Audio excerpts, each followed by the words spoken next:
It's Wednesday the 14th of October 2020. It's nearly 2 o'clock and I'm just going to head on down to the Maritaker and do some filming. Just packing up my camera bag and then we're going to hit the road.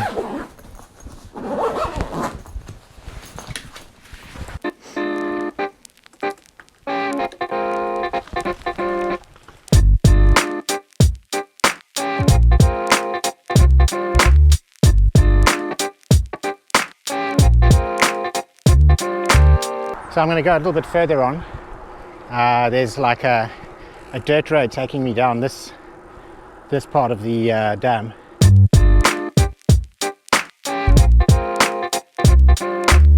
So this sign kind of gives some of the history of the place. I always call it the Maritaker, but that's actually the name of the dam. This reservoir is called the Albufeira de Santa Agueda. And yeah, it's just showing here there's a couple of bird species. So you've got the white stork, great crested grebre, I don't know what that is, little egret, garza cinzenta or grey heron, cattle egret, and what are these? The great cormorant.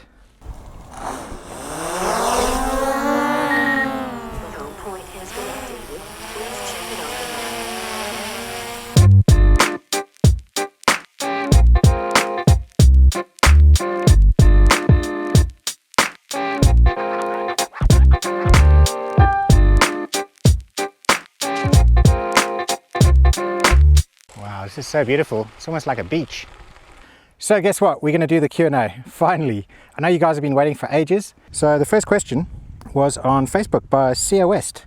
Hey Sia, she says, how many flies do you have? And what about mosquitoes and do they bite? Okay, so flies in Portugal are a big problem. Unfortunately, there's lots of flies, especially in the summertime. In the wintertime when it's colder, you don't really get a fly problem. But in the summertime in central Portugal, in my experience, on like the farmlands, there's tons of flies.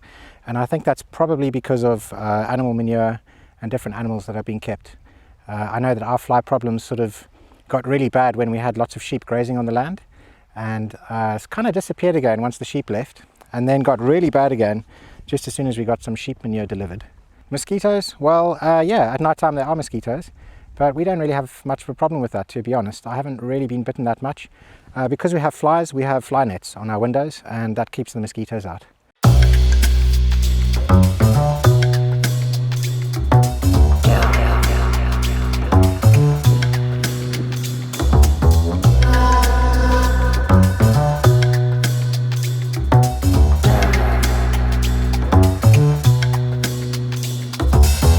So we've made it to point 4. It's like a bird watching point. But yeah, there's a lot of these different points. And as you head on down to the dam, there's wetland areas.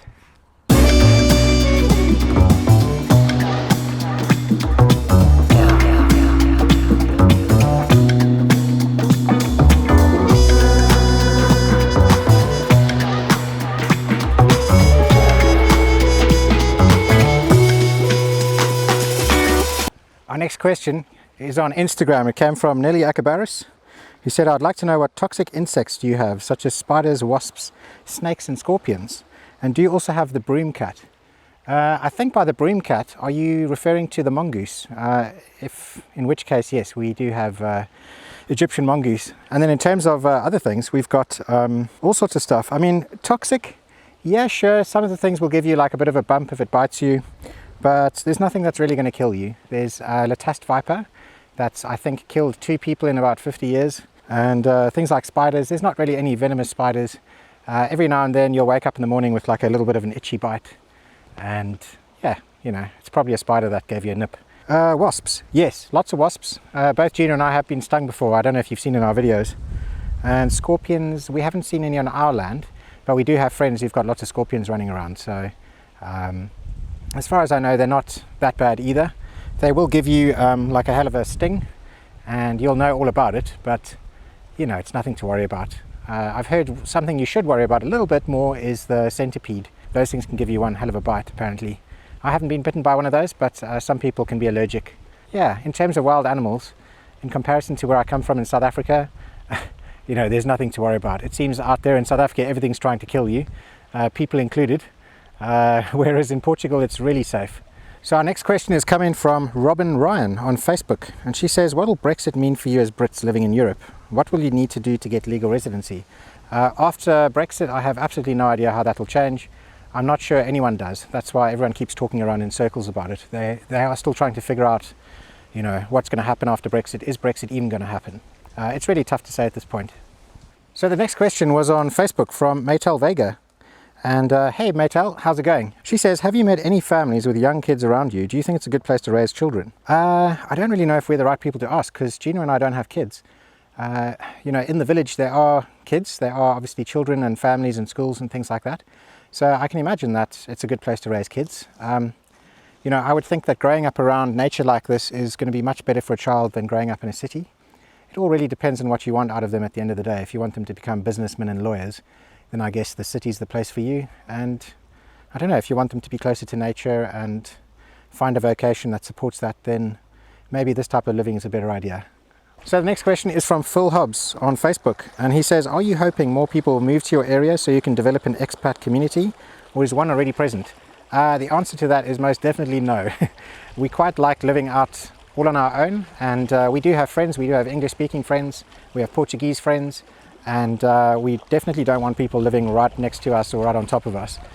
You know, the whole time that we were in England, that's how we used to live.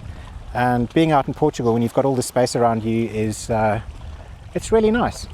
I believe there are expat communities. If you look on different Facebook groups, there's ones in the Algarve. I think there's a very big English you know, expat community there. And yeah, so if you're looking for that type of thing, it's most definitely out there. So the next two questions are kind of similar. One of them is from Steve Pick on YouTube, and the other one's from Arturo Rosa on YouTube. Steve says, do you seek English-speaking friends for company? Now Steve, we've already got some. You know, you meet them along the way. You'll be in a supermarket talking to your girlfriend or wife or whatever. Next thing you know, an English person's going to walk up to you and say, hey, are you also English? So it's actually not that difficult to find English-speaking people in Portugal. Arturo Rosa says that he saw a video a time ago about a growing community of foreigners who are doing something similar to what we're doing. Do we have a network? Do we keep in contact, and have we considered it? No, I mean, we don't really have a network. We've got some friends, people that we've met along the way. You know, we've made really good friends with some of the people that we filmed with. And yeah, and we keep in contact, and we have dinner, we go and do stuff like go to the lake. And you know, I think as you're here, you're just going to meet people. A lot of Portuguese people are also very friendly, and they're also very interested in speaking English to people, because it's a language that they might have practiced at school, but they don't get to speak it very often in Portugal. So, you know, I don't think you have to worry too much about meeting people over here and making friends.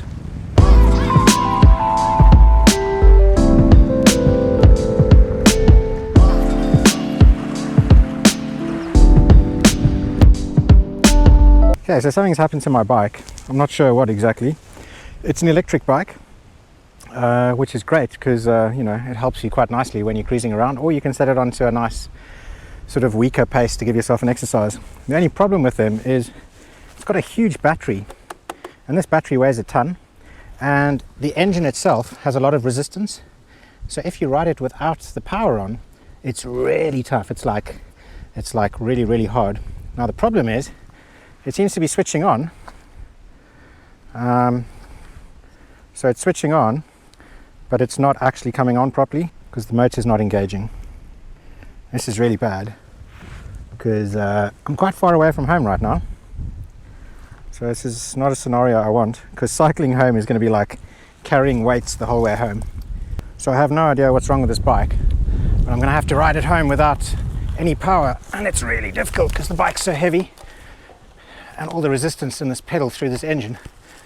Okay, I have absolutely no idea what I just did there, but I just wiggled some wires and we're back in business. So I think there's a short wire. Oh, that's so much easier now that the battery's engaging the engine.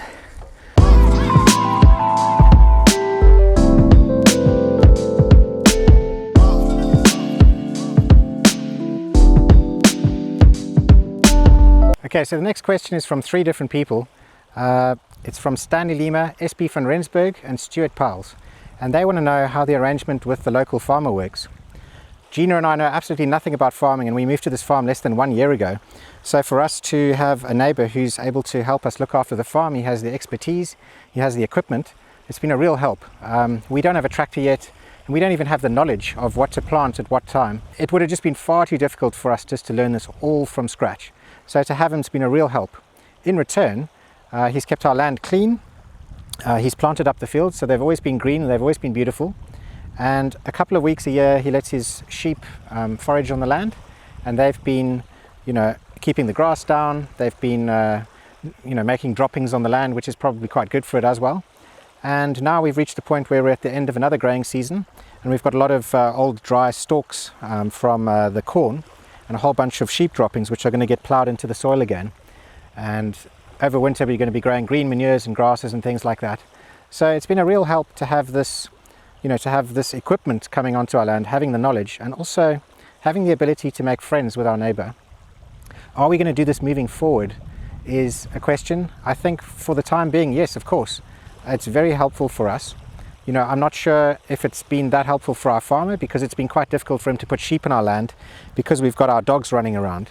And our dogs aren't used to sheep. His sheep are his livelihood and he doesn't want to risk that. I really don't think our dogs would actually do anything apart from chase them. But as they milk sheep, as soon as they get chased, if they have full udders, they'll actually drop their milk and the whole thing becomes pointless for him. So, you know, he has to protect his livestock. Our bottom field, the one that overlooks the Gardenia Mountains and the one that we were going to put our yurt in, that's a good field for his sheep. It's all nicely fenced. Our dogs can't get in there, and it's also the lowest point of our farm, which is the greenest point. So moving forward this season, or this new growing season coming up, that field's going to be used just for growing grass for the sheep, and he's going to plough that and he's going to prepare that all perfectly. The rest of the fields I'm not sure. I think for now we're going to leave them and we're going to let them grass up over the winter time. Gina and I would like to put down some wildflower seeds and things like that for the bees. And yeah, as soon as the springtime comes again, we'll sit down with the farmer, we'll have another chat, and we'll work out, you know, what is something that's going to be beneficial for him on that next growing season, and what's something that's going to benefit us. So the next question is Paul Home, and it's on Facebook, and he wants to know if we're going to set up a mini winemaking operation on our farm. Unfortunately, we don't have enough vineyard to do that. The amount of grapes that we got currently was about enough to do 200 to 300 bottles, and you know, that's enough for personal consumption. So yeah, we don't really have enough grapes for that. I think maybe in future, maybe we'll buy some more land and we can put down some more vineyards. But to be honest, I'm more of a beer drinker. I absolutely love beer, and we've got plenty of field space to be growing things like hops, barley, wheat. I'd love to get into some all grain brewing, and I think it would be fantastic to use some of these, you know, some of these amazing spring fountain waters that we get here in Portugal, and brewing them, you know, with some of the grains and some of the wheats and hops and things like that that are grown underneath the sun in Portugal. At first, obviously, I'll just do it for myself, and yeah, if I become competent at that, then, you know, I would like to do something like that. That's something that definitely interests me. So the next question is from Suez on Instagram, and Suez wants to know exactly how much income do you make from what you grow on your property. Now, I'm sure a lot of you want to know the answer to this. The answer is really simple. It's zero. We make absolutely nothing so far. Again, we haven't been on the farm for an entire year yet. We had the harvest of the grass, which turned into hay bales. As agreed, that went to our next door neighbour farmer because he did all of the work for that. He ploughed the land, sowed the seed, harvested them, and then the upcoming harvests, the olives. Now the olives, I believe we're going to make, I don't know, probably €1,000. I'm not sure exactly. You know, you speak to different people and they say, oh, you're going to make £2,000. Some people say you're going to make £1,000. You know, you're kind of telling them how many trees you have, but they don't know what the quality of those olives are. They don't know the quantity you get that year. We've harvested our grapes. We didn't sell them, so we're making wine out of them. So we haven't made any money that way, but potentially we're saving money on wine. We do grow our own crops. Well, not really crops, but our own vegetables. And that's a lot more expensive and time consuming than just buying them from the shops. But at least you know exactly what you're getting. You know that they're going to be organic, they're not going to have any pesticides on them, and the kind of seeds that we're using are really good quality seeds. And then another way you can earn money off your land is just by owning agricultural land. So for each hectare or acre or whatever it is that you own, you get paid a certain amount of money. Once you apply for the grant, each year you get paid for that. Now, we didn't actually do it at the beginning of this year, and we missed the deadline for it. So this year we aren't getting anything. But from next year, we're definitely going to be applying for that, and it's just extra money in your pocket to help you with your expenses on the farm. And then I forgot to mention, there's things like our chickens. So we get 10 eggs a day. We've got 25 chickens at the moment. No, we got 24. We had a death. We had a rooster, a beautiful big black, I'm not going to say it, big black rooster, and he was my favorite. you know. And the one day he was just looking really sorry for himself. I noticed that he was just down by the water feeder, and I thought, oh, he's looking a bit funny. Went inside. About 5 minutes later, Gina comes in and says, Ken, something's wrong with the rooster. And yeah, and he was just on his side, dead. So back on topic, we got 24 chickens, a whole bunch of roosters, chickens. We're getting 10 eggs a day at the moment because we have 10 mature hens, and it's not worth it. I mean, the amount of feed that you put down, it's just not worth it at all, you know, for those 10 eggs. I'd say one of the biggest bonuses about having chickens running around on your farm is they run around in a perimeter near the house, and they're keeping all of the bugs away. So they're eating all the scorpions and centipedes and spiders and everything. So there's hardly any bugs going like inside the house. When we first moved into the house, there was all like these dead bugs around the toilet. There were all these like dead sort of centipedes and really, really scary looking things. So I think that's one of the benefits of having all these little chickens running around. So we have another question here from Arturo Rosa, and he says, have you considered getting ducks? They'll probably enjoy your dam and might even contribute to cleaning it, being another part in that ecosystem. Okay, so I like the idea of ducks. I've heard that they're quite good to have certain types of ducks, like in your vegetable garden, like occasionally to eat bugs. But what I've also heard is that they are not so good to mix up with your chickens. And the reason being is because they try and mate with your chickens. Now, when a rooster mates with a hen, there's no external parts, let's put it that way. They kind of touch their tails together. Ducks, on the other hand, actually penetrate. And the problem with that is they can cause some serious damage to female hens, and they can kill them. So it's not a good idea to mix them together. This is what I've heard. I don't have any experience with it, but this is just what I've heard. So for the time being, I think I'm going to be keeping ducks far away from my hens.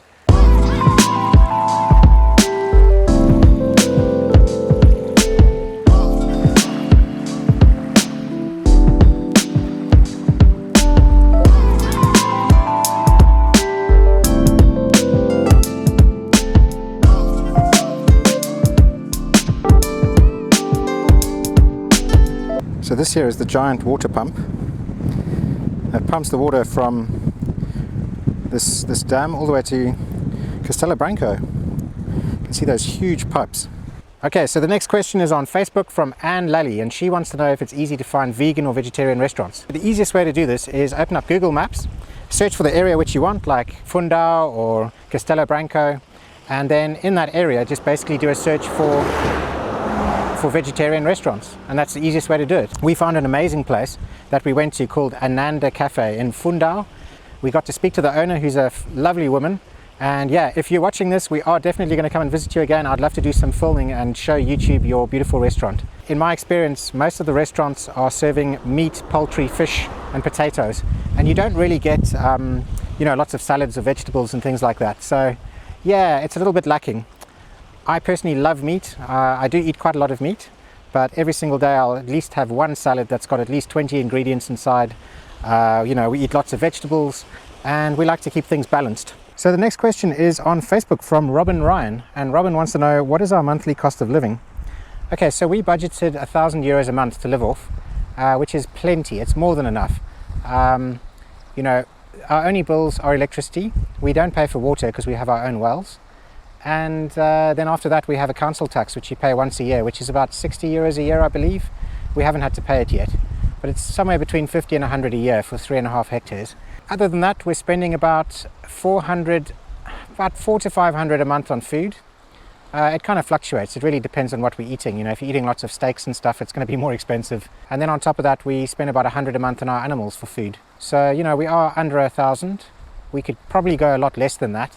But for the time being, 1,000 works out well, and it's about what you need. The next question is on Facebook from Lloyd Berry. Hey dude. He says, how many bottles of Sagres can you drink in one day? Now that's a really good question. I have absolutely no idea. I've tried drinking so many, but I've run out of time. No, I'm not sure exactly. But I think the real question we should be asking is, how many bottles of Sagres will Gina allow me to drink in one day? I wonder what's down this way. This looks pretty cool. Oh. Oh.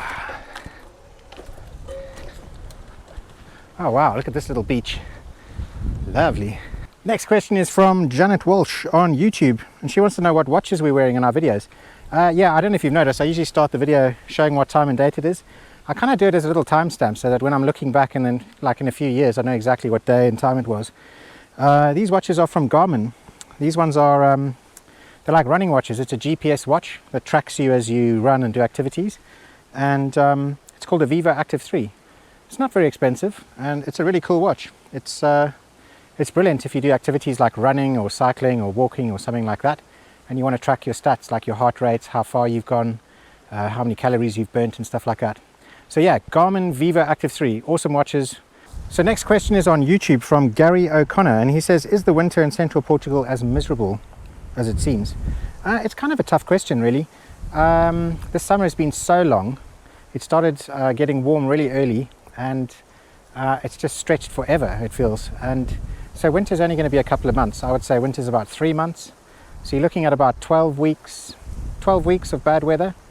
And generally speaking, if it's not windy, if the sun's shining in winter, which is most days when it's not raining, then during the day, as long as you've got the sun shining on you, it doesn't actually feel that cold.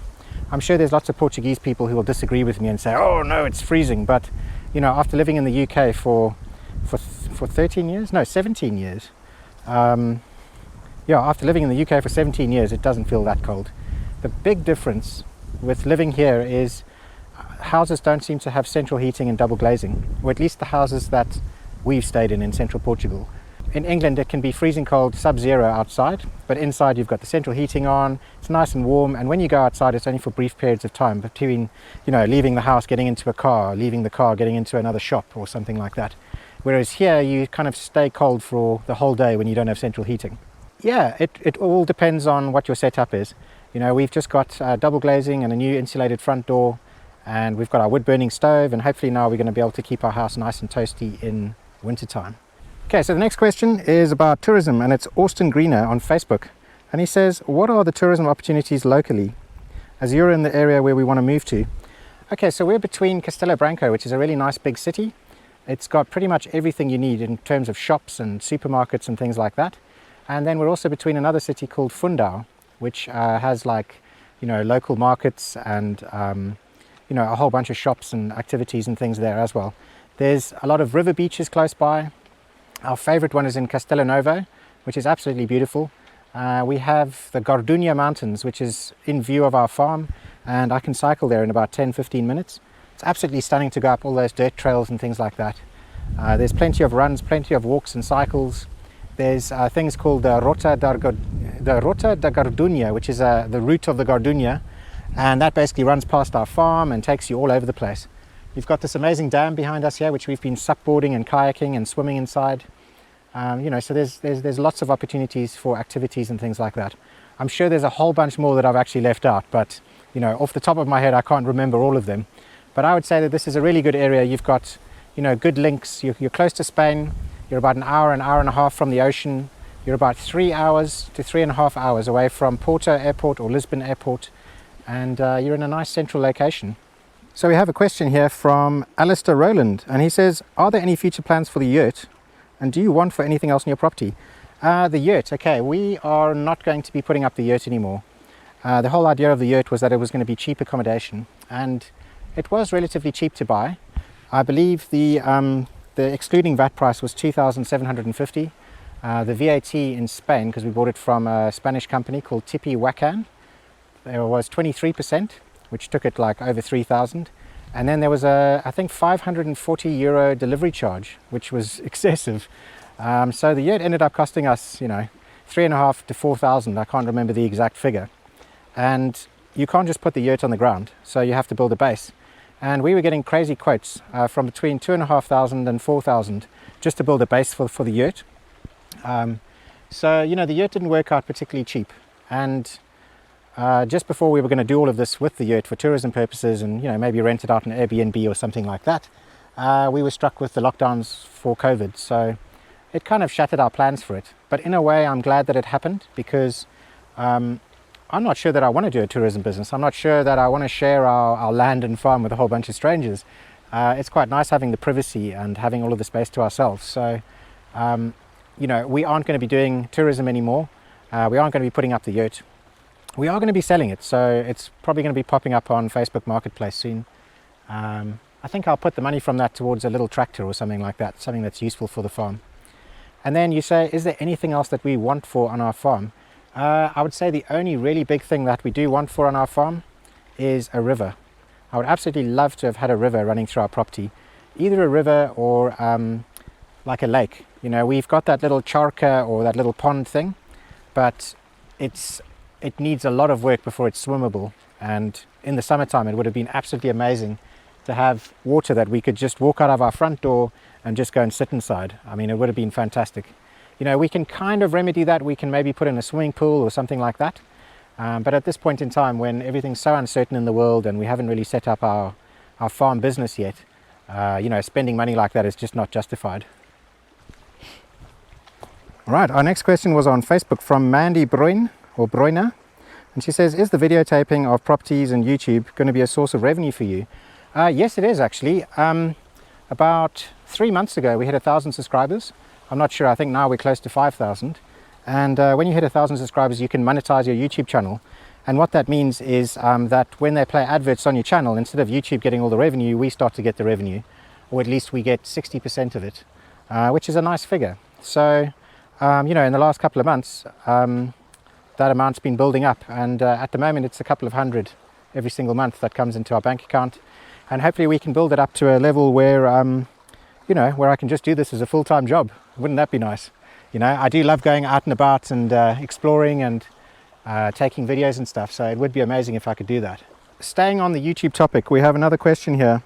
He's actually asked a couple of questions about YouTube, and it's from log 45454545. And he says, how is having a growing YouTube channel and audience turned out differently relative to your initial expectations? Truthfully, and you can probably tell by my first videos, this wasn't really about building up a channel for people. This was more about having something to look back on for myself. And so when we first set off, I wanted to document my midlife crisis and have something that I could look back on and see, you know, what was I thinking, what was I up to? And it was also a way of my friends and family who are scattered all around the world, from America to Asia to, you know, to Africa and Europe, and letting them know exactly what I'm doing. So I would say the way that it turned out differently was that less than a year later, I've got almost 5,000 people watching. So that's pretty cool. Okay, another question from Log, and he says, do you feel under pressure to put out content, and do you worry about how your subscribers view or rate your blogs? Yeah, yes and no. I mean, it's not really pressure. It's at this point in time, I know people are expecting me to put out something about once a week. I haven't actually told people that I put out stuff once a week, but everyone just assumes that I do, and I've kind of kept up with that. I sometimes do twice a week, once a week. Am I feeling under pressure? No, I don't think it's pressure really. It's just you know, just documenting my life. I want to keep it as real as possible. I don't want to be one of these channels where they just show everyone holding hands and hugging and kissing the whole time. And I want to show the sort of rough and ready stuff about it as well. And the other part of his question is, do you worry about how your subscribers view or rate your blogs? Well, you know, to tell you the truth, you make money on YouTube regardless of whether someone gives you a thumbs down or a thumbs up. If they've watched your video, you're still getting that view. So it doesn't really matter from that aspect. You know, I'm making these videos first and foremostly for myself. I really enjoy making them. It's like my creative outlet. It's something where I can pick up a camera and I can do something artistic. And so, you know, the thing that I'm worried about is, am I making a video that I like? Is it something that I'm into? And, you know, there's always going to be people out there who go, oh, you know, you're playing music I don't like, or maybe you should just do this, or you should just stick to doing that. And everyone has an opinion.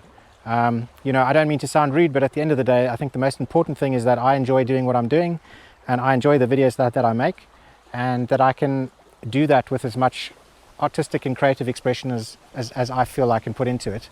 And then Log has another question. So this is a lot about YouTube, but he says, how do you preserve your privacy despite appearing regularly in your vlogs, showing us your home, your interests and your lifestyle? To tell you the truth, it's actually becoming quite difficult. It's something that I never really anticipated, because we didn't set out to be a YouTube channel as such. We are getting more and more people who are sort of trying to invite themselves around to our house. Obviously, you know, for them, they're watching our videos. They feel that they know us because, you know, because we're sharing everything. But from our perspective, we have no clue who these people are. And they're asking if they can come around and drink beer and have a braai and do all of this stuff. And so for us, it's kind of a bit weird, really. You know, what we're showing here is how we live in Portugal, and it's not a sort of an open invitation for people to come and visit us on our farm. And you know, we're not a theme park or anything like that. See, as we're out and about in Portugal, we do bump into people, and they recognize us. You know, I think Gina and I look quite, you know, we stand out. We don't look Portuguese, and so people do come up to us and say, hey, and you know, we absolutely love that. We've got loads of time for people. And we do regularly chat to people and stuff like that. But, you know, as far as our private home, we don't really want to invite random strangers off the internet to come into our lives and into our houses. I don't think that's going to work out well. You know, I'm sure there's lots of instances where people are lovely and nice and everything, but we've had a few bad experiences, and it's not something that we want to do in future. Okay, so the next question is from Jared NKA, and he says, what are the additional costs of buying a property in Portugal on top of the property price? Okay, well, it's kind of a tricky one because I'm sitting here in the middle of nowhere and I don't really have access to our papers and documents. But from my memory, we paid a notary. We didn't use a solicitor to do the purchase because it was a very straightforward purchase. It was just a sale from one person to another person. All the documents were in order. I can't remember the exact notary fees, but I seem to remember them being somewhere between 500 and 1,000 euros. And then there was the property tax. And the property tax also, I seem to remember that being between 1,000 and 1,500 euros. And that was about it, really. Yeah, I don't remember any other hidden costs. I think if you're going to use a lawyer or something like that, then you're going to get a lot more costs. Okay, so I think I need to be heading home. The sun's going to go down soon. I'm wearing really dark clothes. I have a black bicycle with no lights. And yeah, I need to get back for dinner. Gina's probably wondering where the hell I've gone. So hopefully I've answered most of people's questions. You have to realize that a lot of people asked duplicate questions to the ones that I've answered, so I haven't read out everyone's names. If there is a question on there that I have missed, I'm really sorry. I try to get to all of them. Please do ask them in our next Q&A episode. Thank you so much for watching. If you haven't done it already, please subscribe to our channel.